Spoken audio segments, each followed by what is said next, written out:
స్వచ్ఛత హీ సేవలో భాగంగా గుంటూరు నగరపాలక సంస్థ పరిధిలో మంగళవారం తెల్లవారుజామున ప్రజారోగ్య కార్మికుల మస్టర్ పాయింట్స్ వివిధ ప్రభుత్వ ప్రైవేట్ విద్యా సంస్థలు ప్రభుత్వ కార్యాలయాల్లో వార్డు సచివాలయాల్లో ప్రజలు ప్రజా ప్రతినిధులు వివిధ స్వచ్ఛంద సంస్థల ప్రతినిధులు యువత భాగస్వామ్యంతో 1.25 లక్షల మందితో స్వచ్ఛత హీ సేవ ప్రతిజ్ఞ చేపట్టామని గుంటూరు నగర కమిషనర్ పులి శ్రీనివాసులు తెలిపారు. మంగళవారం నగరపాలక సంస్థ ప్రధాన కార్యాలయంలో స్వచ్ఛత హీ సేవ ప్రతిజ్ఞను చేపట్టారు. స్వచ్ఛత హీ సేవలో భాగంగా మన గుంటూరు నగరపాలక సంస్థ పరిధిలో ఈరోజు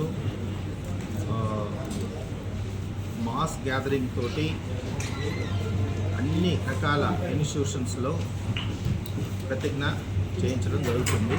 ఈ ప్రతిజ్ఞ ప్రాసెస్ ఈరోజు ఈవినింగ్ దాకా కూడా కంటిన్యూగా జరుగుతూ ఉంటుంది.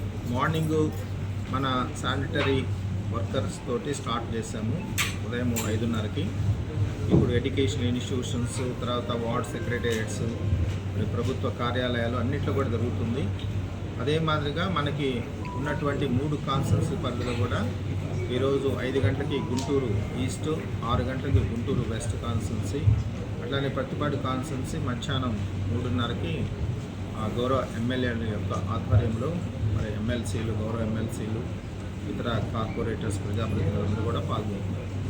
సో ఈ ప్రోగ్రాన్ని ప్రజలు ఓనింగ్ చేసుకొని మరి ఈరోజు విరివిగా ప్రతిజ్ఞలో పాల్గొంటున్నందుకు వారికి ధన్యవాదాలు తెలియజేసుకుంటున్నాం. మేము ఎక్స్పెక్ట్ చేసినంత వరకు దగ్గర